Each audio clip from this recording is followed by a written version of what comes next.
पर्वत स्वामी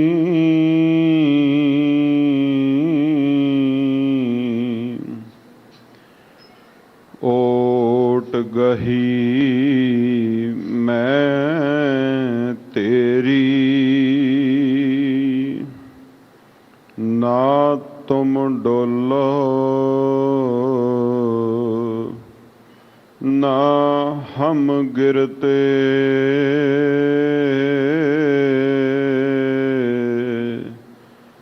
रख लीनी हर मेरी सजन सचा पातशाह सिर साहांद साह जिस पास बैठिया सोहीए सबना दावे साह। सतनाम श्री वाहिगुरु साहिब जी। आसा जब लग तेल दीवे मुख बाती तब सूझा सब कोई तेल जले बाती ठहरानी सोना मंदर होई जब लग तेल दीवे मुख बाती तब सूझा सब कोई तेल जले बाती ठहरानी सोना मंदर होई रे बावरे तोहे घरे न राखा कोई तू राम नाम जप सोई रहाओ काकी मात पिता कहो काको कावन पुरख की जोई काट फूटे कौ बात न पूछा काढो काढो होई देहुरी बैठी माता रोवै खटिया ले गए भाई लट छिटकाई तिरिया रोवै हंस अकेला जाई कहत कबीर सुनहो रे संतो पै सागर कहताई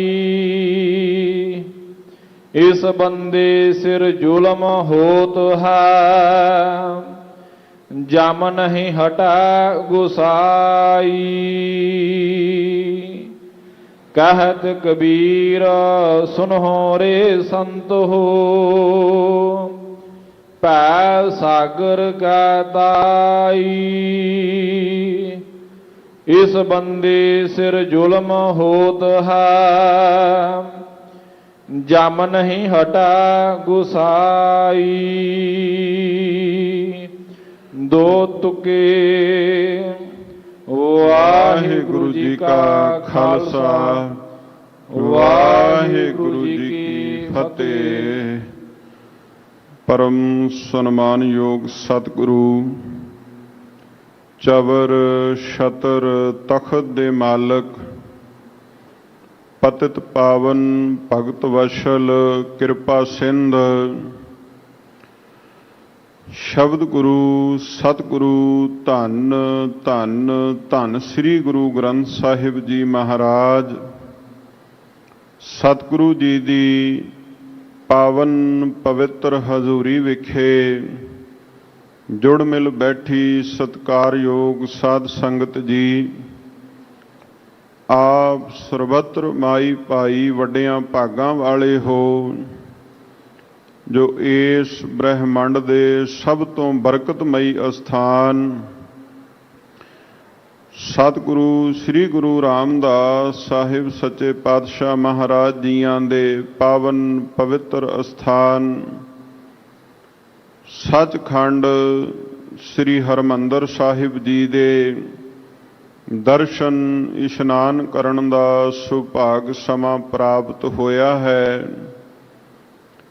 ਅੱਜ ਅੰਮ੍ਰਿਤ ਵੇਲੇ ਸਤਿਗੁਰੂ ਸ੍ਰੀ ਗੁਰੂ ਗ੍ਰੰਥ ਸਾਹਿਬ ਮਹਾਰਾਜ ਜੀਆਂ ਨੇ ਸਾਡੇ ਕਲਯੁਗੀ ਜੀਵਾਂ ਦੇ ਉੱਪਰ ਕਿਰਪਾਲਤਾ ਦਇਆਲਤਾ ਕਰਦਿਆਂ ਹੋਇਆਂ, ਮਿਹਰਾਮਤ ਕਰਦਿਆਂ ਹੋਇਆਂ ਜੋ ਸੱਚਖੰਡ ਸ੍ਰੀ ਹਰਿਮੰਦਰ ਸਾਹਿਬ ਸ੍ਰੀ ਦਰਬਾਰ ਸਾਹਿਬ ਜੀ ਵਿਖੇ ਤਖਤ ਸਿੰਘਾਸਨ ਉੱਪਰ ਪ੍ਰਕਾਸ਼ਮਾਨ ਹੋ ਕਰਕੇ ਪਾਵਨ ਪਵਿੱਤਰ ਬਚਨ ਸ੍ਰੀ ਮੁਖ ਵਾਕ ਜੀ ਦੇ ਰੂਪ ਅੰਦਰ ਸਾਡੀ ਝੋਲੀ ਵਿੱਚ ਪਾਏ ਹਨ।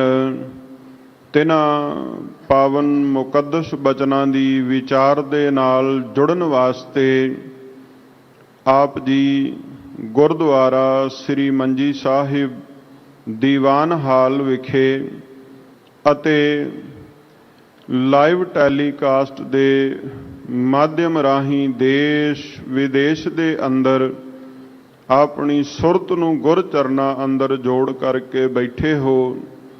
ਆਓ ਸਤਿਗੁਰੂ ਗੁਰੂ ਗ੍ਰੰਥ ਸਾਹਿਬ ਸੱਚੇ ਪਾਤਸ਼ਾਹ ਮਹਾਰਾਜ ਜੀ ਦੇ ਪਾਸੋਂ ਪ੍ਰਾਪਤ ਹੋਏ ਇਸ ਮੁੱਖ ਵਾਕ ਦੀ ਵਿਚਾਰ ਨੂੰ ਕਰਨ ਤੇ ਸੁਣਨ ਤੋਂ ਪਹਿਲਾਂ ਸਾਹਿਬ ਜੀ ਦੇ ਪਾਸੋਂ ਬੇਨਤੀ ਕਰਕੇ ਇਹ ਦਾਤ ਮੰਗੀਏ, ਗਰੀਬ ਨਿਵਾਜ ਕਿਰਪਾ ਕਰੋ ਆਪ ਜੀ ਦੇ ਸ਼ਬਦ ਦਾ ਸਾਡੀ ਸੁਰਤ ਨਾਲ ਮੇਲ ਬਣ ਆਵੇ, ਤਾਂ ਜੋ ਗੁਰੂ ਕੀ ਪਵਿੱਤਰ ਬਾਣੀ ਦਾ ਜੋ ਅਸਲ ਲਾਹਾ ਜੋ ਲਾਭ ਹੈ ਉਹ ਸਾਡੇ ਜੀਵਨ ਨੂੰ ਪ੍ਰਾਪਤ ਹੋ ਸਕੇ। ਤੇ ਜਿਹੜਾ ਇਹ ਸਮਾਂ ਆਪਾਂ ਗੁਰੂ ਚਰਨਾਂ ਵਿੱਚ ਸੁਰਤ ਜੋੜਨੀ ਹੈ, ਜੁੜੀ ਹੋਈ ਸੁਰਤ ਦੇ ਸਦਕੇ ਇਹ ਸਮਾਂ ਸਤ ਸੰਗਤ ਦਾ ਹੋ ਨਿਬੜੇ। ਆਓ ਜੋ ਪਾਵਨ ਪਵਿੱਤਰ ਸ੍ਰੀ ਮੁਖ ਵਾਕ ਅੱਜ ਦੇ ਦਿਨ ਸਾਨੂੰ ਬਖਸ਼ਿਸ਼ ਹੋਏ ਹਨ, ਇਹਨਾਂ ਪਵਿੱਤਰ ਬਚਨਾਂ ਦੀ ਵਿਚਾਰ ਨਾਲ ਜੁੜੀਏ। ਵਿਚਾਰਾਂ ਦੀ ਆਰੰਭਤਾ ਤੋਂ ਪਹਿਲਾਂ ਜਿਤਨੇ ਸਰੀਰ ਆਪ ਜੀ ਗੁਰੂ ਕੇ ਹਜ਼ੂਰ ਮਨ ਕਰਕੇ ਚਿੱਤ ਕਰਕੇ ਸਰੀਰ ਕਰਕੇ ਜੁੜ ਬੈਠੇ ਹੋ, ਬਾ ਅਦਬ ਸਾਹਿਬਾਂ ਨੂੰ ਸੀਸ ਝੁਕਾਓ, ਉਚਾਰਨ ਕਰੋ ਜੀ ਸਤਨਾਮ ਸ੍ਰੀ ਵਾਹਿਗੁਰੂ ਸਾਹਿਬ ਜੀ। ਸਤਨਾਮ ਸ੍ਰੀ ਵਾਹਿਗੁਰੂ ਸਾਹਿਬ ਜੀ। ਆਸਾ ਜਬ ਲਗ ਤੇਲ ਦੀਵੇ ਮੁਖ ਬਾਤੀ, ਤਬ ਸੂਝਾ ਸਭ ਕੋਈ। ਧੰਨ ਧੰਨ ਸਤਿਗੁਰੂ ਸ੍ਰੀ ਗੁਰੂ ਗ੍ਰੰਥ ਸਾਹਿਬ ਸੱਚੇ ਪਾਤਸ਼ਾਹ ਮਹਾਰਾਜ ਜੀ ਨੇ ਕਿਰਪਾ ਬਖਸ਼ਿਸ਼ ਕਰਦਿਆਂ ਹੋਇਆਂ ਜੋ ਅੱਜ ਪਵਿੱਤਰ ਸ੍ਰੀ ਮੁਖ ਵਾਕ ਸੱਚਖੰਡ ਸ੍ਰੀ ਹਰਿਮੰਦਰ ਸਾਹਿਬ ਜੀ ਤੋਂ ਸਾਨੂੰ ਬਖਸ਼ਿਸ਼ ਕੀਤੇ ਹਨ। ਇਹ ਪਾਵਨ ਮੁਕੱਦਸ ਬਚਨ ਭਗਤ ਕਬੀਰ ਸਾਹਿਬ ਜੀ ਦੇ ਪਾਵਨ ਮੁਖਾਰਬਿੰਦ ਤੋਂ ਉਚਾਰਨ ਕੀਤਾ ਹੋਇਆ ਗੁਰੂ ਗ੍ਰੰਥ ਸਾਹਿਬ ਮਹਾਰਾਜ ਸੱਚੇ ਪਾਤਸ਼ਾਹ ਜੀ ਦੇ ਪਾਵਨ ਅੰਗ 477 ਅਤੇ 78 ਉੱਪਰ ਆਸਾ ਰਾਗ ਦੇ ਅੰਦਰ ਸੁਭਾਏਮਾਨ ਹੈ। ਜਿਸ ਵੇਲੇ ਆਪਾਂ ਗੁਰਬਾਣੀ ਨੂੰ ਪੜ੍ਹਦੇ ਹਾਂ, ਗੁਰਬਾਣੀ ਨੂੰ ਵਿਚਾਰਦੇ ਹਾਂ, ਤੇ ਗੁਰਬਾਣੀ ਦੇ ਅੰਦਰ ਸਾਡੇ ਸਰੀਰ ਦੀ ਤੁਲਨਾ ਵੱਖ-ਵੱਖ ਤਰ੍ਹਾਂ ਦੇ ਨਾਲ ਵੱਖ-ਵੱਖ ਚੀਜ਼ਾਂ ਦੇ ਨਾਲ ਕੀਤੀ ਗਈ ਹੈ। ਕਿਤੇ ਸਾਹਿਬ ਨੇ ਇਸ ਸਰੀਰ ਨੂੰ ਰੇਤ ਦੀ ਕੰਧ ਕਿਹਾ, ਕਿਤੇ ਸਤਿਗੁਰਾਂ ਨੇ ਇਸ ਜੀਵਨ ਇਸ ਸਰੀਰ ਨੂੰ ਧੂਏ ਦਾ ਪਹਾੜ ਕਹਿ ਕੇ ਸੰਬੋਧਨ ਕੀਤਾ ਹੈ, ਕਿਤੇ ਇਸ ਸਰੀਰ ਨੂੰ ਮਿੱਟੀ ਦਾ ਕੱਚਾ ਭਾਂਡਾ ਕਹਿ ਕੇ ਸੰਬੋਧਨ ਕੀਤਾ ਹੈ। ਔਰ ਜੋ ਅੱਜ ਪਵਿੱਤਰ ਸ਼ਬਦ ਪ੍ਰਾਪਤ ਹੋਇਆ, ਇਸ ਪਾਵਨ ਸ਼ਬਦ ਦੇ ਅੰਦਰ ਭਗਤ ਕਬੀਰ ਸਾਹਿਬ ਜੀ ਨੇ ਇਸ ਸਰੀਰ ਦੀ ਤੁਲਨਾ ਇੱਕ ਦੀਵੇ ਦੇ ਨਾਲ ਕੀਤੀ ਹੈ। ਦੀਵਾ ਆਪਾਂ ਸਾਰੇ ਜਾਣਦੇ ਹਾਂ ਕਿ ਕਿਸ ਕੰਮ ਆਉਂਦਾ ਹੈ।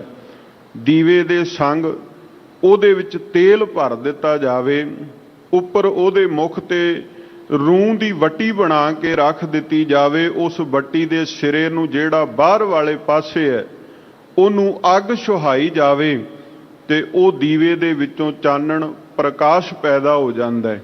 ਉਸ ਚਾਨਣ ਦੇ ਸਦਕਾ ਜਿਹੜਾ ਆਲੇ ਦੁਆਲੇ ਹਨੇਰਾ ਪਸਰਿਆ ਹੁੰਦਾ ਹੈ, ਉਸ ਹਨੇਰੇ ਤੋਂ ਨਿਜਾਤ ਮਿਲ ਜਾਂਦੀ ਹੈ। ਪਰ ਉਹ ਸਾਰਾ ਕੁਝ ਕਿੰਨਾ ਕੁ ਚਿਰ ਕਾਇਮ ਰਹਿ ਸਕਦਾ ਹੈ, ਇਸ ਬਾਰੇ ਸਤਿਗੁਰੂ ਗੁਰੂ ਗ੍ਰੰਥ ਸਾਹਿਬ ਮਹਾਰਾਜ ਸੱਚੇ ਪਾਤਸ਼ਾਹ ਜੀ ਨੇ, ਭਗਤ ਕਬੀਰ ਸਾਹਿਬ ਜੀ ਨੇ ਸਾਨੂੰ ਅੱਜ ਇਹ ਉਪਦੇਸ਼ ਦ੍ਰਿੜ ਕਰਵਾਇਆ। ਭਗਤ ਜੀ ਆਖਣ ਲੱਗੇ, ਜਬ ਲਗ ਤੇਲ ਦੀਵੇ ਮੁਖ ਬਾਤੀ ਤਬ ਸੂਝੈ ਸਭ ਕੋਈ। ਜਿਵੇਂ ਇੱਕ ਦੀਵਾ ਹੈ, ਉਸ ਦੀਵੇ ਨੂੰ ਜਿੰਨਾ ਚਿਰ ਤੇਲ ਦੇ ਨਾਲ ਭਰਿਆ ਨਾ ਜਾਏ, ਜਿੰਨਾ ਚਿਰ ਉਹਦੇ ਅੱਗੇ ਦੋ ਸਿਰਿਆਂ ਵਾਲੀ ਇੱਕ ਵੱਟੀ ਉਹਦੇ ਵਿੱਚ ਨਾ ਰੱਖੀ ਜਾਏ, ਇੱਕ ਸਿਰਾ ਤੇਲ ਵਿੱਚ ਡੁੱਬਦਾ ਹੈ ਤੇ ਦੂਜਾ ਬਾਹਰ ਰਹਿੰਦਾ ਹੈ, ਉਹਦੇ ਬਾਅਦ ਉਹਨੂੰ ਅੱਗ ਦਿਖਾਈ ਜਾਵੇ ਤੇ ਤਾਂ ਹੀ ਉਹ ਚਾਨਣ ਕਰੇਗਾ ਨਾ। ਤਾਂ ਆਪਣੇ ਸਰੀਰ ਵੱਲ ਨੂੰ ਟੁਕਾ ਕੇ ਭਗਤ ਜੀ ਨੇ ਤੁਲਨਾ ਕੀਤੀ, ਦ੍ਰਿਸ਼ਟਾਂਤ ਦੇ ਕੇ ਸਮਝਾਇਆ, ਭਾਈ ਜਿਵੇਂ ਇੱਕ ਦੀਵੇ ਅੰਦਰ ਤੇਲ ਹੈ, ਉਹਦੇ ਵਿੱਚ ਵੱਟੀ ਹੈ, ਬਲਦੀ ਹੋਈ ਅੱਗ ਦੇ ਸਦਕਾ ਉਹ ਚਾਨਣ ਪਿਆ ਕਰਦਾ ਹੈ। ਹੁਣ ਇਹ ਬੰਦੇ ਇਸੇ ਤਰ੍ਹਾਂ ਤੂੰ ਆਪਣੇ ਸਰੀਰ ਵੱਲ ਝਾਤ ਮਾਰ, ਤੇਰਾ ਸਰੀਰ ਵੀ ਇੱਕ ਦੀਵੇ ਦੀ ਨਿਆਈ ਹੈ। ਜਿਵੇਂ ਦੀਵੇ ਦਾ ਇੱਕ ਆਕਾਰ ਹੈ, ਉਹਨੂੰ ਬਣਾਉਣ ਵਾਲਾ, ਉਹਨੂੰ ਸਿਰਜਣ ਵਾਲਾ ਇੱਕ ਆਕਾਰ ਦੇ ਕੇ ਸਿਰਜ ਦਿੰਦਾ ਹੈ। ਸਿਰਜੇ ਹੋਏ ਆਕਾਰ ਦੀ ਬਣਤਰ ਵੱਲ ਵੇਖ ਕੇ ਉਹਨੂੰ ਦੀਵਾ ਕਹਿ ਕੇ ਸੰਬੋਧਨ ਕੀਤਾ ਜਾਂਦਾ ਹੈ।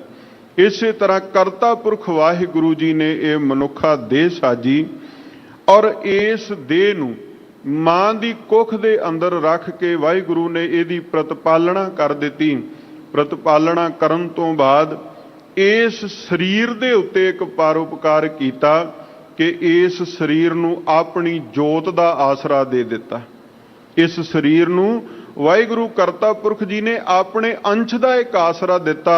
ਬਸ ਵਾਹਿਗੁਰੂ ਜੀ ਦੇ ਉਸ ਆਸਰੇ ਦਾ ਸਦਕਾ ਹੈ ਕਿ ਇਸ ਸਰੀਰ ਵਿੱਚ ਕੋਈ ਹਰਕਤ ਪਈ ਹੁੰਦੀ ਹੈ। ਜਿਵੇਂ ਇੱਕ ਦੀਵੇ ਵਿੱਚ ਤੇਲ ਹੈ, ਬੱਤੀ ਹੈ, ਉਸ ਬੱਤੀ ਨੂੰ ਵੱਟੀ ਨੂੰ ਸੁਹਾਈ ਹੋਈ ਅੱਗ ਸਦਕਾ ਹੀ ਉਹ ਚਾਨਣ ਦੇ ਰਿਹਾ। ਭਲਿਆ ਤੇਰਾ ਸਰੀਰ ਇੱਕ ਦੀਵੇ ਵਰਗਾ ਹੈ, ਯਾਦ ਕਰ ਇਹਦੇ ਵਿੱਚ ਸਵਾਸਾਂ ਰੂਪੀ ਤੇਲ ਪਾਉਣ ਵਾਲਾ ਉਹ ਅਕਾਲ ਪੁਰਖ ਵਾਹਿਗੁਰੂ ਆਪ ਹੈ।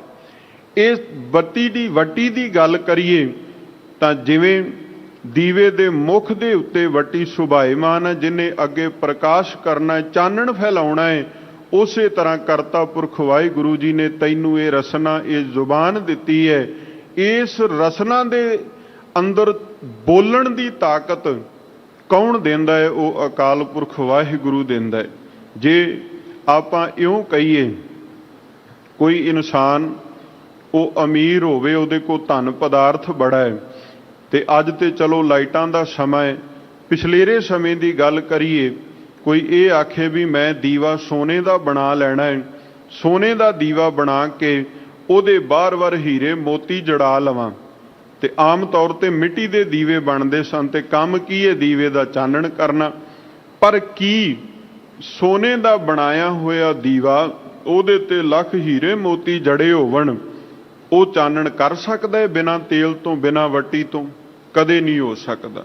ਸਾਡਾ ਸਰੀਰ ਹੈ, ਇਸ ਸਰੀਰ ਨੂੰ ਜਿੰਨਾ ਮਰਜ਼ੀ ਤੁਸੀਂ ਸ਼ਿੰਗਾਰ ਲਓ, ਸਵਾਰ ਲਓ, ਪਰ ਇੱਕ ਗੱਲ ਆਪਣੇ ਮਨ ਵਿੱਚੋਂ ਕਦਾਚਿਤ ਨਾ ਭੁਲਾਇਓ, ਤੁਸੀਂ ਮਹਿੰਗੇ ਕੱਪੜੇ ਪਹਿਨ ਸਕਦੇ ਜੇ ਆਪਣੀ ਮਰਜ਼ੀ ਨਾਲ, ਆਪਣੇ ਪੱਲੇ ਦਾ ਧਨ ਖਰਚ ਕੇ ਤੁਸੀਂ ਮਹਿੰਗਾ ਇਤਰ ਲਾ ਕੇ ਤਨ ਨੂੰ ਮਹਿਕਣ ਲਾ ਸਕਦੇ ਜੇ, ਪਰ ਜਿਹੜੀ ਮਹਿਕ ਸਵਾਸਾਂ ਵਿੱਚੋਂ ਪ੍ਰਾਪਤ ਹੋਣੀ ਹੈ, ਜਿਹਦੇ ਸਦਕਾ ਇਹ ਸਰੀਰ ਚੱਲਣਾ ਹੈ, ਉਹ ਦਾਤ ਅਕਾਲ ਪੁਰਖ ਵਾਹਿਗੁਰੂ ਜੀ ਦੇ ਕੋਲੋਂ ਹੀ ਪ੍ਰਾਪਤ ਹੋਣੀ ਹੈ।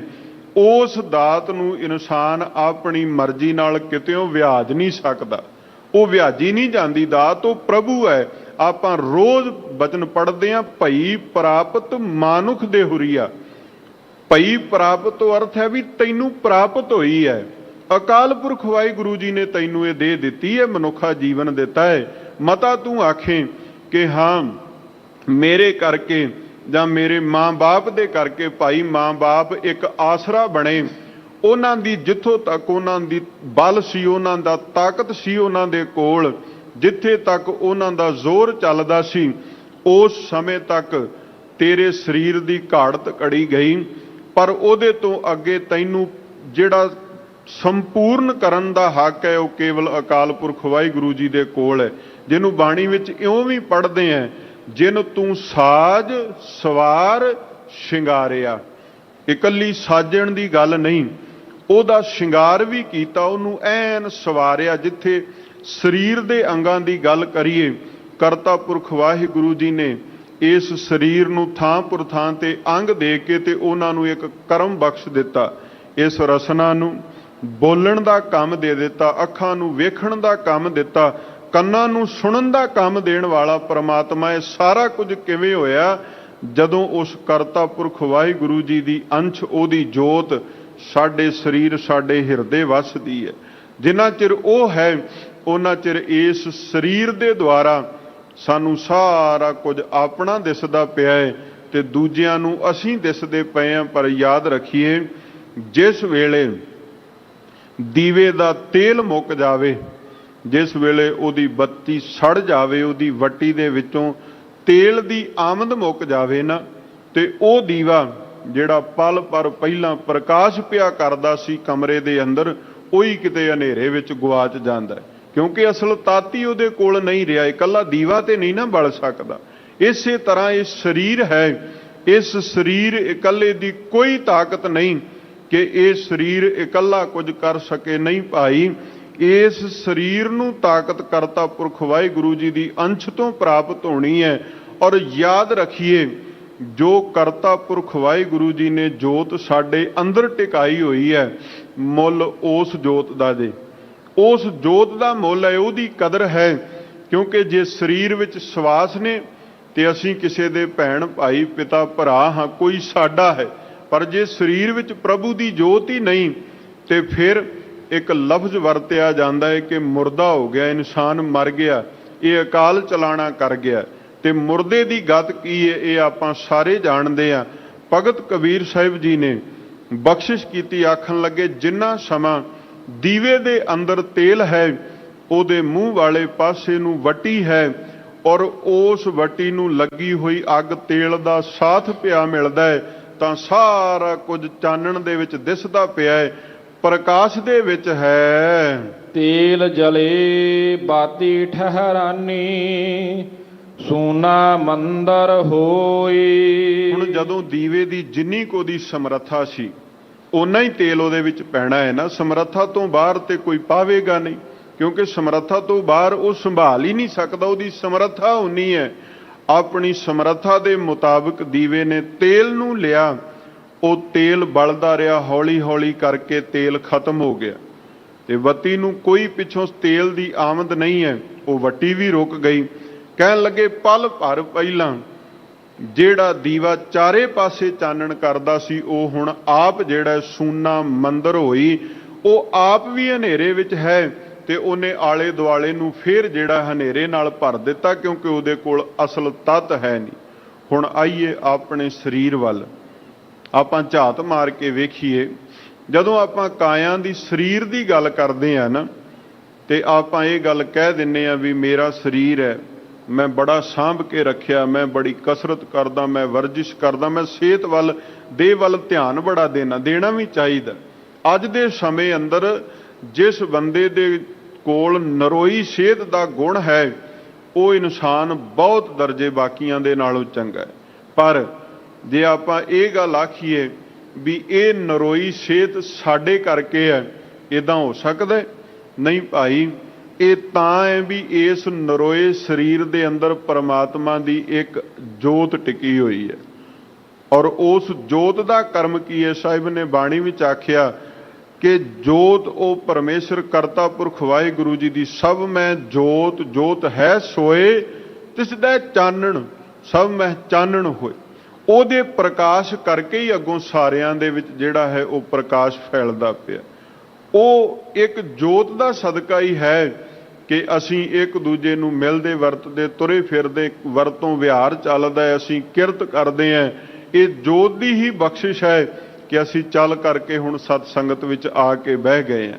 ਪਰ ਜੇ ਕੋਈ ਇਹ ਗੱਲ ਆਖੇ ਕਿ ਬਿਨਾਂ ਜੋਤ ਤੋਂ ਮੈਂ ਕਿਸੇ ਤਰ੍ਹਾਂ ਕੋਈ ਇੱਕ ਕਦਮ ਵੀ ਪੁੱਟ ਸਕਦਾ, ਨਹੀਂ ਭਾਈ, ਇਹ ਸੰਭਵ ਨਹੀਂ ਹੈ। ਭਗਤ ਕਬੀਰ ਸਾਹਿਬ ਜੀ ਕਹਿਣ ਲੱਗੇ, ਜਦੋਂ ਤੇਲ ਖਤਮ ਹੋ ਜਾਵੇ, ਜਦੋਂ ਸਾਰਾ ਤਾਤੀ ਇੱਕ ਪਾਸੇ ਦਾ ਮੁੱਕ ਜਾਵੇ, ਉਹ ਬੱਤੀ ਠਹਿਰ ਜਾਂਦੀ ਹੈ ਤੇ ਉੱਥੇ ਫਿਰ ਜਿਹੜਾ ਚਾਰੇ ਪਾਸੇ ਹਨੇਰਾ ਪਸਰ ਜਾਂਦਾ ਹੈ। ਰੇ ਬਾਉਰੇ ਤੋਹੇ ਘਰੇ ਨਾ ਰਾਖੈ ਕੋਈ। ਹੁਣ ਇਉਂ ਜਾਣੀਏ, ਭਗਤ ਕਬੀਰ ਸਾਹਿਬ ਕਹਿ ਰਹੇ ਨੇ ਵੀ ਸਰੀਰ ਦੀ ਮੈਂ ਕਰਕੇ ਇੰਨੀ ਹਉਮੈ ਦੀ ਪੰਡ ਪ੍ਰਬਲ ਕਰ ਲਈ ਵੀ ਕਿਹਾ ਵੀ ਸਭ ਕੁਝ ਕਰਨ ਕਰਾਉਣ ਵਾਲਾ ਮੈਂ ਹੀ ਆ, ਮੇਰੇ ਕਰਕੇ ਪਰਿਵਾਰ ਪਲਦਾ ਹੈ, ਮੇਰੇ ਕਰਕੇ ਜਿਹੜਾ ਹੈ ਧੀਆਂ ਪੁੱਤਰਾਂ ਦੀ ਪਰਵਰਿਸ਼ ਹੋ ਰਹੀ, ਮੈਂ ਕਮਾ ਕੇ ਲਿਆ ਰਿਹਾ, ਪਰਿਵਾਰ ਬਹਿ ਕੇ ਖਾ ਰਿਹਾ। ਹਾਂ, ਇਹ ਇਨਸਾਨ ਦਾ ਮੁੱਢਲਾ ਫਰਜ਼ ਹੈ ਸਮਾਜਿਕ, ਵੀ ਜਿਹੜਾ ਪਰਿਵਾਰ ਵਾਲਾ ਹੈ ਪਰਿਵਾਰ ਦੀ ਪਰਵਰਿਸ਼ ਕਰਨ ਦਾ ਉਹਨੂੰ ਗੁਣ ਤੇ ਹੋਣਾ ਚਾਹੀਦਾ ਨਾ ਉਹਦੇ ਕੋਲ। ਪਰ ਕੋਈ ਹੰਕਾਰ ਦੇ ਵਿੱਚ ਇਹ ਗੱਲ ਕਹੇ ਵੀ ਮੇਰੇ ਤੋਂ ਬਿਨਾਂ ਕੁਝ ਹੋ ਹੀ ਨਹੀਂ ਸਕਦਾ, ਤਾਂ ਸਾਹਿਬ ਨੇ ਗੁਰੂ ਗ੍ਰੰਥ ਸਾਹਿਬ ਮਹਾਰਾਜ ਸੱਚੇ ਪਾਤਸ਼ਾਹ ਜੀ ਨੇ ਉਹਨੂੰ ਬਾਵਰੇ ਕਹਿ ਕੇ, ਬੌਰੇ ਕਹਿ ਕੇ, ਕਮਲੇ ਕਹਿ ਕੇ ਵੀ ਸੰਬੋਧਨ ਕੀਤਾ। ਇੱਕ ਬਚਨ ਬਾਣੀ ਅੰਦਰ ਆਉਂਦਾ ਹੈ, ਬਾਵਰੇ ਤੈ ਗਿਆਨ ਵਿਚਾਰ ਨਾ ਪਾਇਆ, ਬਿਰਥਾ ਜਨਮ ਗਵਾਇਆ। ਇਹ ਕਮਲੇ ਮਨਾ, ਤੈਨੂੰ ਗਿਆਨ ਦਾ ਹੀ ਨਹੀਂ ਅਸਲ ਦੇ ਵਿੱਚ, ਜੋ ਸੋਝੀ ਚਾਹੀਦੀ ਸੀ ਉਹ ਤੈਨੂੰ ਪ੍ਰਾਪਤ ਹੀ ਨਹੀਂ ਤੂੰ ਕਰ ਸਕਿਆ।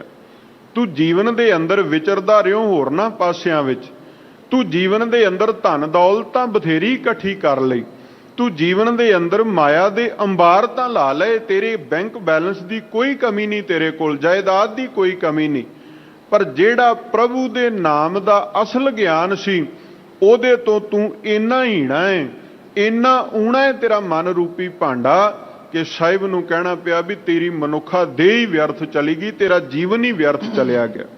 ਆਪਾਂ ਵੇਖੀਏ ਨਾ, ਆਪਾਂ ਸੰਸਾਰੀ ਬੰਦੇ ਹਾਂ, ਸਾਡੀ ਫਿਤਰਤ ਹੈ ਕਿ ਆਪਾਂ ਜੋ ਬਾਹਰੋਂ ਕਮਾਵਾਂਗੇ ਘਰ ਤੱਕ ਲੈ ਕੇ ਆਵਾਂਗੇ, ਔਰ ਕੁਝ ਕੁ ਇੱਦਾਂ ਦੇ ਨੇ ਕਿ ਉਹ ਸੰਸਾਰ ਵਿੱਚ ਠੱਗੀਆਂ ਮਾਰ ਕੇ, ਚਲਾਕੀਆਂ ਕਰਕੇ ਤੇ ਉਹ ਧਨ ਇਕੱਠਾ ਕਰਕੇ ਲਿਆਉਂਦੇ ਨੇ, ਤੇ ਲਿਆਉਂਦੇ ਕਾਹਦੇ ਵਾਸਤੇ ਆ? ਵੀ ਪਰਿਵਾਰ ਵਿੱਚ ਲਿਆ ਕੇ ਦੇਣਾ। ਪਰ ਜਦੋਂ ਇਹ ਸਾਰਾ ਕੁਝ ਕੋਈ ਬੰਦਾ ਇਦਾਂ ਕਰਦਾ ਹੈ ਨਾ, ਲੋਭ ਲਾਲਚ ਦੇ ਅਧੀਨ ਹੋ ਕੇ, ਤੇ ਬਾਣੀ ਪਤਾ ਉਹਨੂੰ ਕੀ ਸੁਨੇਹਾ ਦਿੰਦੀ ਹੈ ਜੀ। ਸਾਹਿਬ ਦੇ ਬੋਲ ਨੇ, ਭਗਤ ਕਬੀਰ ਸਾਹਿਬ ਵੀ ਆਖਦੇ ਨੇ, ਬਹੁ ਪਰਪੰਚ ਕਰ ਪਰ ਧਨ ਲਿਆਵੈ, ਸੁਤ ਧਾਰਾ ਪੈ ਆਨ ਲੁਟਾਵੈ, ਮਨ ਮੇਰੇ ਭੂਲੇ ਕਪਟ ਨਾ ਕੀਜੈ, ਅੰਤ ਨਿਬੇਰਾ ਤੇਰਾ ਜੀ ਪੈ ਲੀਜੇ। ਭਲਿਆ ਤੂੰ ਯਾਦ ਰੱਖੀ, ਬਹੁਤ ਪਰਪੰਚ ਤੋਂ ਭਾਵ ਹੈ ਵੀ ਬੜੀਆਂ ਬੰਦੇ ਨੇ ਚਲਾਕੀਆਂ ਤੇ ਧੋਖੇ ਕਰਕੇ ਧਨ ਇਕੱਠਾ ਕੀਤਾ, ਲਿਆ ਕੇ ਧੀਆਂ ਪੁੱਤਰਾਂ ਇਸਤਰੀ ਦੇ ਹਵਾਲੇ ਕੀਤਾ। ਇਹ ਆਖਿਆ ਵੀ ਤੁਹਾਡੇ ਲਈ ਬਹੁਤ ਕਮਾਇਆ, ਤੇ ਕਮਾਇਆ ਕਿਹੜੇ ਤਰੀਕੇ? ਕਮਾਈ ਕੀਤੀ 2 ਨੰਬਰ ਦੀ ਕਮਾਈ ਕੀਤੀ, ਧੋਖੇ ਨਾਲ, ਕਿਸੇ ਨਾਲ ਠੱਗੀ ਮਾਰ ਲਈ, ਕਮਾਈ ਇਉਂ ਕਰਕੇ ਲੈ ਆਂਦੀ, ਤੇ ਇਹ ਗੱਲ ਆਖੀ ਵੀ ਹੁਣ ਸਾਰਾ ਪਰਿਵਾਰ ਹੀ ਰਲ ਕੇ ਖਾਵੇਗਾ। ਪਰ ਸਾਹਿਬ ਕਹਿੰਦੇ, ਮਨਾ ਤੂੰ ਭੁੱਲਿਆ ਫਿਰਦਾ, ਤੈਨੂੰ ਅਜੇ ਸਮਝ ਨਹੀਂ, ਕਿਉਂਕਿ ਤੇਰੇ ਕੋਲ ਗਿਆਨ ਨਹੀਂ ਨਾ, ਭੁੱਲ ਕਿਹੜੀ ਚੀਜ਼ ਦੀ ਹੈ। ਸਾਹਿਬ ਆਖਣ ਲੱਗੇ, ਮਨ ਮੇਰੇ ਭੂਲੇ ਕਪਟ ਨਾ ਕੀਜੈ, ਅੰਤ ਨਿਬੇਰਾ ਤੇਰਾ ਜੀ ਪੈ ਲੀਜੈ।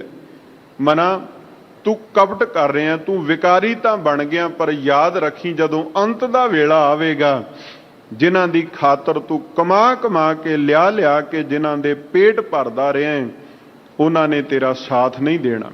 ਉੱਥੇ ਜੋ ਕਰਮ ਤੂੰ ਕੀਤੇ ਹੋਏ, ਤੇਰੇ ਕਰਮਾਂ ਦਾ ਹਿਸਾਬ ਤੇਰੇ ਨਾਲ ਨਿਬੜੇਗਾ। ਕੋਈ ਇਹ ਦਾਵਾ ਨਹੀਂ ਕਰ ਸਕਦਾ ਤੂੰ ਕਿ ਮੈਂ ਤੇ ਧੀਆਂ ਪੁੱਤਰਾਂ ਨੂੰ ਕਮਾ ਕੇ ਦਿੰਦਾ ਸੀ, ਮੈਂ ਤੇ ਆਪਣੀ ਪਤਨੀ ਨੂੰ ਦੇ ਦਿੰਦਾ ਸੀ, ਮੈਂ ਤੇ ਆਪਣੇ ਫਲਾਣੇ ਰਿਸ਼ਤੇਦਾਰ ਨੂੰ ਕਮਾ ਕੇ ਦਿੱਤੇ, ਉਹਦੇ ਤੋਂ ਵੀ ਹਿਸਾਬ ਲਓ। ਨਹੀਂ, ਉੱਥੇ ਤੇਰੇ ਤੋਂ ਤੇਰੇ ਕਰਮਾਂ ਦਾ ਹਿਸਾਬ ਮੰਗਿਆ ਜਾਵੇਗਾ। क्योंकि ये कर्मां उपर निबड़न वाली गल है।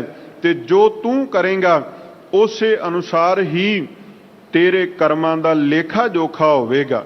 हुण जदों सारी जिंदगी बंदा कमाई करदा होया अंत नूं शरीर जिहड़ा है सवासां दी खेड मुक जांदी है ना, ते उहदे बाद हालत की हुंदी है। भगत कबीर साहिब कह रहे ने, रे बौरे तोहे घरी ना रख है कोई। वेखो जिहड़ा कल तक मेरा पिता सी, जिहड़ी कल तक मेरी मां सी, जिहड़ा मेरा धी सी, पुत्र सी, जिन्हां ने सारा कुछ घर नूं ही लिया के ढो के रख दिता, ते जदों अवस्था ये आई कि हुण सवासां रूपी तेल मुक चुका है, ते ये दीवे जिहा शरीर, इहदे अंदर कोई आसरा नहीं है।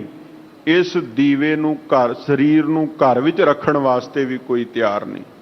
जिहड़ी चीज़ वरतों दी ना होवे ना, उस चीज़ नूं पासे करके रख दिता जांदा। आम संसारी साडे घर दी उदाहरण है। घर विच जो वरतों विच ना आउण वाला होवे उहनूं कबाड़ विच गिण लिया जांदा है। और वेखो किड्डी हैरानी दी गल है, जिहड़ा शरीर सारी उम्र कमाई करदा रहा, उस शरीर विचों वाहिगुरू दी जोत ने किनारा कीता, ते उस शरीर नूं एक पल भी, एक घड़ी भी कोई अपने घर विच रखण वास्ते तैयार नहीं। ये बाबा कबीर साहिब जी सानू समझा रहे हैं। तो राम नाम जप सोई। हुण ये जदों शरीर दी हालत ये है, वेखो गुरबाणी दे विचों ना जी सानू अपने जीवन दे हर पक्ष दा ज्ञान प्राप्त हो जाना। गुरबाणी नूं तुसीं, गुरु के बचनां नूं तुसीं अपने जीवन दे उत्ते लागू करन दा यतन करो। गुरु नूं पुछिया ते करिए, महाराज मेरे जीवन लई उपदेश की है?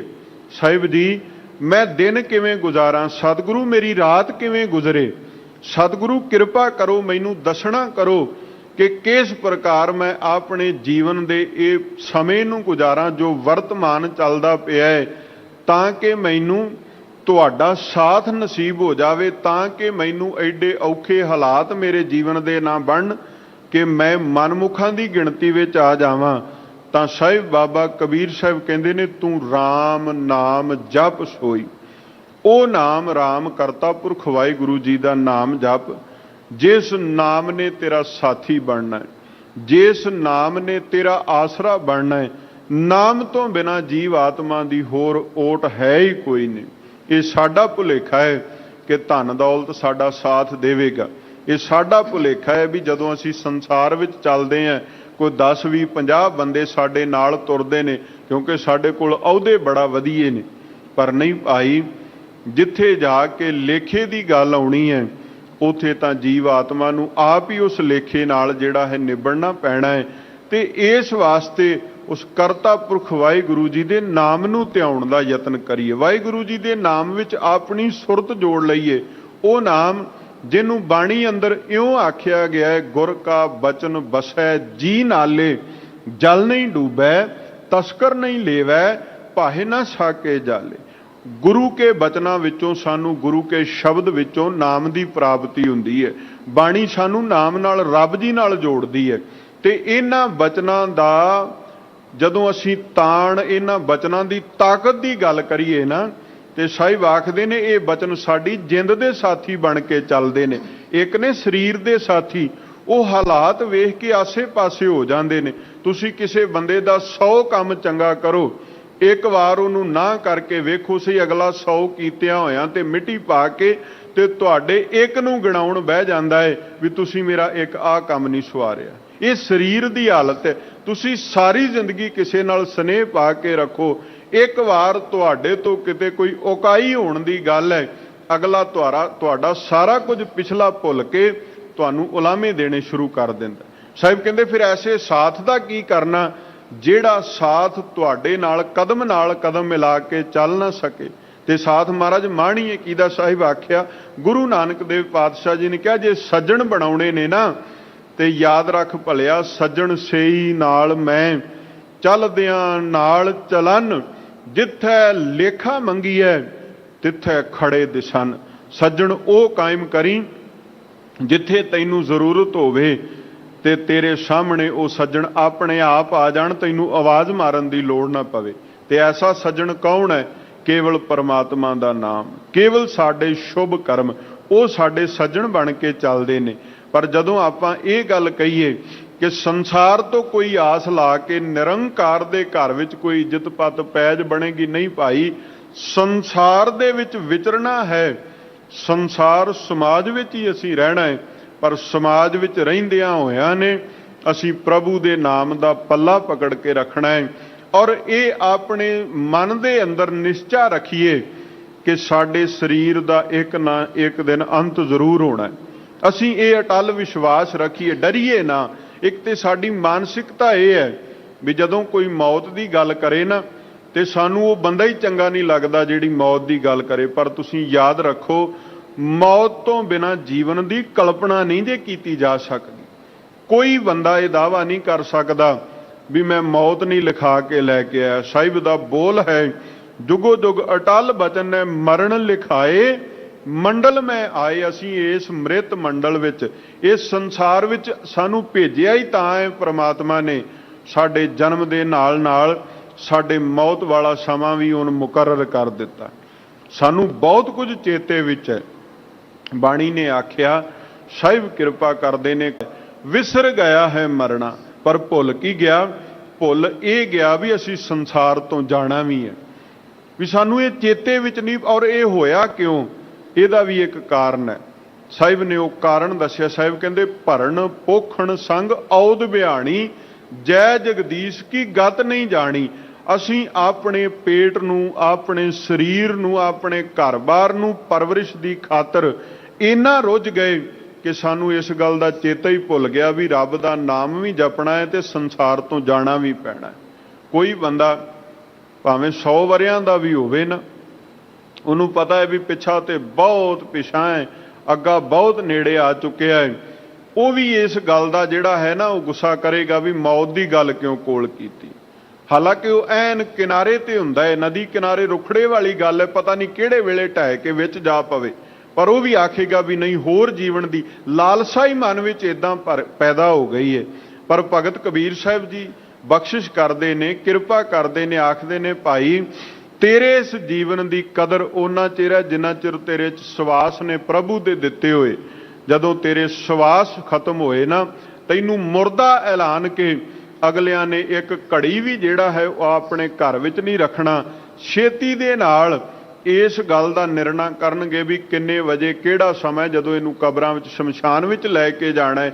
ਤੇ ਭਾਈ ਤੂੰ ਆਪਣੇ ਜੀਵਨ ਵਿੱਚ ਰਹਿੰਦਿਆਂ ਹੋਇਆਂ ਜਦੋਂ ਤੇਰੇ ਕੋਲ ਸਵਾਸ ਪੱਲੇ ਵਿੱਚ ਨੇ, ਤੂੰ ਰੱਬ ਦੇ ਨਾਮ ਨਾਲ ਜੁੜ, ਉਸ ਵਾਹਿਗੁਰੂ ਕਰਤਾ ਪੁਰਖ ਨੂੰ ਸਿਮਰ, ਉਹਨੂੰ ਯਾਦ ਕਰ ਜਿਹੜਾ ਨਿਰੰਕਾਰ ਤੇਰੀ ਹਰ ਥਾਂ ਸਹਾਇਤਾ ਕਰਨ ਵਾਲਾ ਹੈ, ਹਰ ਥਾਂ ਦੇ ਉੱਤੇ ਤੇਰੀ ਪੈਜ ਰੱਖਣ ਵਾਲਾ ਹੈ। ਰਹਾਉ ਵਿਸ਼ਰਾਮ ਦੇ ਕਰਕੇ ਸਮਝਾ ਰਹੇ ਹਨ। ਕਾਕੀ ਮਾਤ ਪਿਤਾ ਕਹੋ ਕਾਕੂ, ਕਵਨ ਪੁਰਖ ਕੀ ਜੋਈ। ਹੁਣ ਜਿੰਨਾ ਚਿਰ ਸਰੀਰ ਦੇ ਵਿੱਚ ਸਵਾਸ ਨੇ, ਰਿਸ਼ਤੇ ਨਾਤੇ ਉਹਨਾਂ ਚਿਰ ਨੇ ਸੰਗਤ ਜੀ।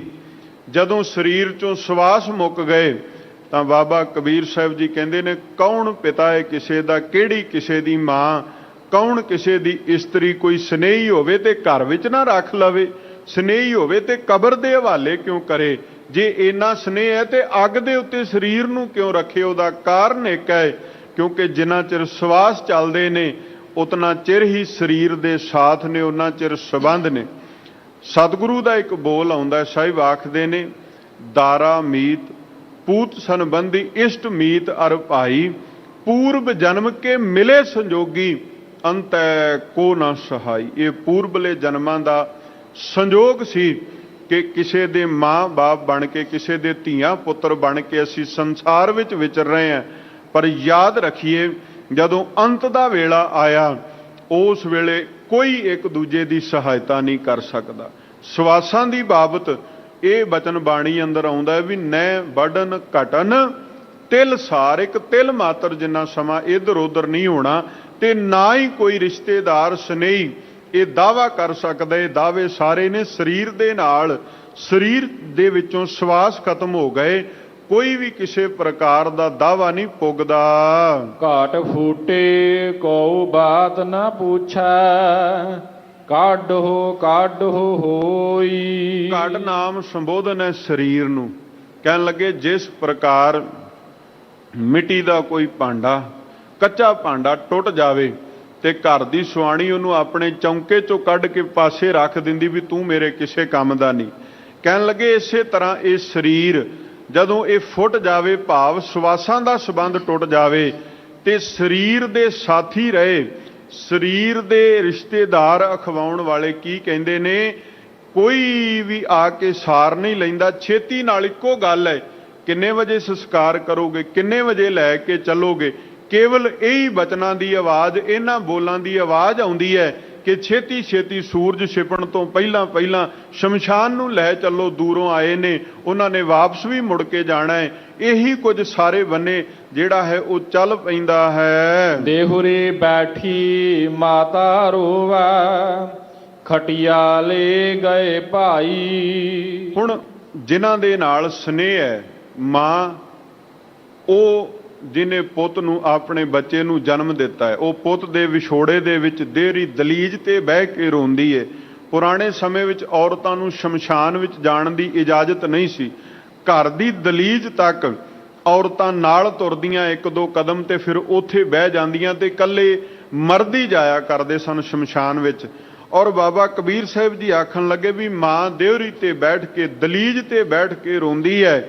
ਜਿਹੜੇ ਭਰਾ ਨੇ, ਭਾਈ ਨੇ, ਸੰਗੀ ਸਾਥੀ ਨੇ, ਸਾਕ ਸੰਬੰਧੀ ਨੇ, ਉਹ ਸੰਸਾਰ ਤੋਂ ਜਾ ਚੁੱਕੇ ਪ੍ਰਾਣੀ ਦਾ ਸਰੀਰ ਚੁੱਕਦੇ ਨੇ, ਖਟੀਆ ਭਾਵ ਮੰਜਾ ਚੁੱਕ ਕੇ ਤੇ ਸ਼ਮਸ਼ਾਨ ਵੱਲ ਨੂੰ ਲੈ ਤੁਰਦੇ ਨੇ। ਲਟ ਛਟਕਾਏ ਤਿਰਿਆ ਰੋਵਾ, ਹੰਸ ਇਕੇਲਾ ਜਾਈ। ਜਿਹੜੀ ਇਸਤਰੀ ਹੈ, ਭਾਵ ਕਿਸੇ ਦੀ ਪਤਨੀ, ਉਹਦਾ ਪਤੀ ਚੜ੍ਹਾਈ ਕਰ ਗਿਆ, ਉਹ ਆਪਣੇ ਸਿਰ ਦੇ ਵਾਲ ਖੋਲ ਕੇ ਰੁਦਨ ਕਰਦੀ ਹੈ। ਵਿਛੋੜਾ ਹੈ ਨਾ, ਸਰੀਰ ਦਾ ਵਿਛੋੜਾ ਹੈ। ਪਰ ਕਹਿਣ ਲੱਗੇ ਵੀ ਕੀ ਉਹ ਇਸ ਵਿਛੋੜੇ ਦੇ ਵਿੱਚ ਰੋਂਦੀ ਹੋਈ ਆਪਣੇ ਪਤੀ ਦਾ ਕੋਈ ਸਾਥ ਦੇ ਸਕਦੀ ਹੈ? ਨਹੀਂ। ਹੰਸ ਇਕੇਲਾ ਜਾਈ, ਉਹ ਜੀਵ ਆਤਮਾ ਪਰਲੋਕ ਵਾਲੇ ਪਾਸੇ ਨੂੰ ਤੁਰਿਆ ਉਸ ਪੈਂਡੇ ਦੇ ਉੱਤੇ। ਸਰੀਰ ਦਾ ਕੋਈ ਸਾਥੀ ਜਿਹੜਾ ਹੈ ਉਹ ਸਾਥ ਨਹੀਂ ਦੇ ਸਕਦਾ।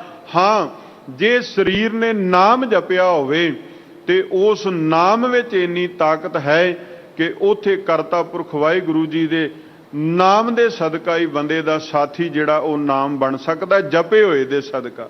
ਜੇ ਕੋਈ ਇਹ ਗੱਲ ਆਖੇ ਵੀ ਜਪਿਆ ਨਹੀਂ ਹੈ ਤੇ ਫੇਰ ਨਾਮ ਸਾਥੀ ਬਣ ਜਾਵੇ, ਨਹੀਂ ਭਾਈ, ਏਦਾਂ ਨਹੀਂ। ਸਤਿਗੁਰੂ ਨੇ ਕਿਰਪਾ ਕੀਤੀ ਹੈ, ਬਾਣੀ ਅੰਦਰ ਸਾਨੂੰ ਇਹ ਸੁਨੇਹਾ ਦਿੱਤਾ ਹੈ ਕਿ ਨਾਮ ਨੂੰ ਜਪਣਾ ਹੀ ਤਾਂ ਹੈ ਕਿਉਂਕਿ ਇਸ ਨਾਮ ਨੇ ਉੱਥੇ ਵੀ ਸਾਡੀ ਸਹਾਇਤਾ ਕਰਨੀ ਹੈ ਜਿੱਥੇ ਕੋਈ ਸਾਡਾ ਸੰਬੰਧੀ, ਜਿੱਥੇ ਕੋਈ ਸਾਡਾ ਸਾਕ ਰਿਸ਼ਤੇਦਾਰ ਸਾਡਾ ਆਸਰਾ ਨਾ ਬਣ ਸਕਿਆ। ਉੱਥੇ ਜਿੱਦਾਂ ਆਪਾਂ ਰੋਜ਼ ਬਾਣੀ ਵਿੱਚ ਬਚਨ ਪੜ੍ਹਦੇ ਹਾਂ, ਤਿੱਥੈ ਤੂੰ ਸਮਰੱਥ, ਜਿੱਥੈ ਕੋਈ ਨਾਹੀਂ, ਜਿੱਥੇ ਕੋਈ ਵੀ ਨਹੀਂ ਆਸਰਾ ਹੈ ਅਕਾਲ ਪੁਰਖ ਵਾਹਿਗੁਰੂ, ਤੇਰਾ ਨਾਮ ਉੱਥੇ ਵੀ ਜੀਵ ਦਾ ਆਸਰਾ ਬਣ ਜਾਂਦਾ ਹੈ। ਇਸ ਵਾਸਤੇ ਇਸਤਰੀ ਰੁਦਨ ਤਾਂ ਕਰ ਸਕਦੀ ਹੈ, ਪਰ ਜੀਵ ਆਤਮਾ ਨੂੰ ਪਰਲੋਕ ਦੇ ਪੈਂਡੇ ਵੱਲ ਇਕੱਲੇ ਨੂੰ ਤੁਰਨਾ ਪਵੇਗਾ। ਕਹਿਤ ਕਬੀਰ ਸੁਨਹੁ ਰੇ ਸੰਤੋ, ਪੈ ਸਾਗਰ ਕਾ ਤਾਈ। ਭਗਤ ਕਬੀਰ ਸਾਹਿਬ ਜੀ ਕਿਰਪਾ ਕਰ ਰਹੇ ਨੇ, ਬਖਸ਼ਿਸ਼ ਕਰ ਰਹੇ ਨੇ। ਹੇ ਸੰਤ ਜਨੋ, ਇਸ ਭਵ ਸਾਗਰ ਦੇ ਬਾਰੇ ਸੁਣ ਲਈਏ। ਇਸ ਭਵ ਸਾਗਰ ਵਿੱਚ ਜੀਵ ਆਉਂਦਾ ਹੈ, ਸੰਸਾਰ ਵਿੱਚ ਵਿਚਰਦਾ ਹੈ, ਰਿਸ਼ਤੇ ਨਾਤਿਆਂ ਵਿੱਚ ਖਚਿਤ ਹੋ ਕਰਕੇ ਆਪਣੇ ਜੀਵਨ ਦੇ ਸਮੇਂ ਨੂੰ ਗਵਾ ਲੈਂਦਾ ਹੈ। ਜੀਵਨ ਦੇ ਸਮੇਂ ਦੀ ਸਹੀ ਵਰਤੋਂ ਨਹੀਂ ਕਰਦਾ ਤਾਂ ਉਹਦੇ ਹਾਲਾਤ ਕੀ ਬਣ ਜਾਂਦੇ ਨੇ ਕਿ ਨਾਮ ਤੋਂ ਵਿਹੂਣੇ ਬੰਦੇ ਨੂੰ ਥਾਂ ਥਾਂ ਤੇ ਚੋਟਾਂ ਹੀ ਖਾਣੀਆਂ ਪੈਂਦੀਆਂ ਨੇ। ਆਪਾਂ ਬਚਨ ਪੜ੍ਹਦੇ ਨਾ, ਹਰ ਬਿਸਰਤ ਸਦਾ ਖੁਆਰੀ। ਇਹ ਇੱਕ ਵਾਰ ਨਹੀਂ, ਅਨੇਕਾਂ ਵਾਰ ਸਾਹਿਬ ਜੀ ਨੇ ਸਾਨੂੰ ਇਹ ਬਚਨ ਕਹਿ ਕੇ ਸਮਝਾਇਆ। ਪਰਮੇਸ਼ਰ ਤੇ ਭੁੱਲਿਆਂ ਵਿਆਪਨ ਸਭੇ ਰੋਗ। ਇੱਕ ਰੱਬ ਭੁੱਲ ਜਾਵੇ, ਜ਼ਿੰਦਗੀ ਵਿੱਚ ਜੋ ਕੁਝ ਵੀ ਹੈ ਉਹ ਸਭ ਕਾਸੇ ਦੀ ਸਮਰੱਥਾ ਖਤਮ ਹੋ ਜਾਂਦੀ ਹੈ। ਭਾਵੇਂ ਜ਼ਿੰਦਗੀ ਵਿੱਚ ਤੁਹਾਡੇ ਕੋਲ ਅਨੇਕਾਂ ਹੀ ਪਦਾਰਥ ਨੇ, ਪਰ ਉਹਨਾਂ ਪਦਾਰਥਾਂ ਦਾ ਕੀ ਕਰੋਗੇ ਜਿਨ੍ਹਾਂ ਪਦਾਰਥਾਂ ਨੂੰ ਦੇਵਣ ਵਾਲਾ ਰੱਬ ਹੀ ਤੁਹਾਨੂੰ ਭੁੱਲ ਗਿਆ। ਇਹ ਬਿਰਤੀ ਕਦੇ ਨਾ ਹੋਵੇ। ਦਾਤ ਪਿਆਰੀ ਵਿਸਰਿਆ ਦਾਤਾਰਾ, ਦਾਤਾਂ ਗੁਰੂ ਕੋਲੋਂ ਮੰਗੀਏ, ਪ੍ਰਾਪਤ ਕਰੀਏ, ਪਰ ਦਾਤੇ ਨੂੰ ਨਾ ਕਦੇ ਵੀ ਚਿੱਤ ਵਿੱਚੋਂ ਭੁਲਾਈਏ। ਯਾਦ ਰੱਖੀਏ ਵੀ ਦਾਤ ਗੁਰੂ ਕੋਲੋਂ ਪ੍ਰਾਪਤ ਹੋਈ ਹੈ। ਭਗਤ ਕਬੀਰ ਸਾਹਿਬ ਜੀ ਕਹਿ ਰਹੇ ਨੇ, ਇਸ ਭਵ ਸਾਗਰ ਦੇ ਤਾਈਂ ਇਹਦੀ ਬਾਬਤ ਇਹਦੀ ਵਾਰਤਾ ਵਿਥਿਆ ਨੂੰ ਸੁਣਨਾ ਕਰੋ। ਇਸ ਬੰਦੇ ਸਿਰ ਜ਼ੁਲਮ ਹੋਤ ਹੈ, ਜਮ ਨਹੀਂ ਹਟਾ ਗੁਸਾਈ ਦੋ ਤੁਕੇ। ਭਗਤ ਕਬੀਰ ਸਾਹਿਬ ਜੀ ਕਹਿ ਰਹੇ ਨੇ, ਜੇ ਕੋਈ ਨਾਮ ਨਹੀਂ ਜਪਦਾ, ਕੋਈ ਬਾਣੀ ਨਹੀਂ ਪੜ ਰਿਹਾ, ਕੋਈ ਬੰਦਗੀ ਭਗਤੀ ਨਹੀਂ ਕਰ ਰਿਹਾ ਨਾ, ਤੇ ਜਮਾਂ ਦੇ ਹਵਾਲੇ ਤੇ ਹੋਣਾ ਹੀ ਪੈਣਾ, ਤੇ ਫਿਰ ਜ਼ੁਲਮ ਵੀ ਸਹਿਣੇ ਪੈਣਗੇ।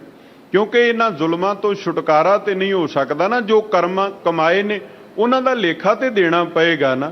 ਤੇ ਜਦੋਂ ਲੇਖਾ ਹੋਵੇਗਾ, ਉਸ ਲੇਖੇ ਵਿੱਚ ਨਿਰਣਾ ਹੋਣਾ ਹੈ। ਜੇ ਸ਼ੁਭ ਅਮਲ ਨੇ ਤੇ ਫਿਰ ਸਤਿਕਾਰ ਮਿਲੇਗਾ, ਤੇ ਜੇ ਅਮਲ ਮਾੜੇ ਨੇ, ਜੇ ਕਰਮ ਜਿਹੜੇ ਹਨ ਉਹ ਗੁਰੂ ਬਾਣੀ ਅਨੁਸਾਰ, ਗੁਰੂ ਆਸ਼ੇ ਅਨੁਸਾਰ ਨਹੀਂ ਹਨ, ਤੇ ਫਿਰ ਜ਼ੁਲਮਾਂ ਦਾ ਸਾਹਮਣਾ, ਫਿਰ ਜਿਹੜਾ ਸਜ਼ਾਵਾਂ ਦਾ ਸਾਹਮਣਾ ਤੇ ਕਰਨਾ ਪਵੇਗਾ ਨਾ।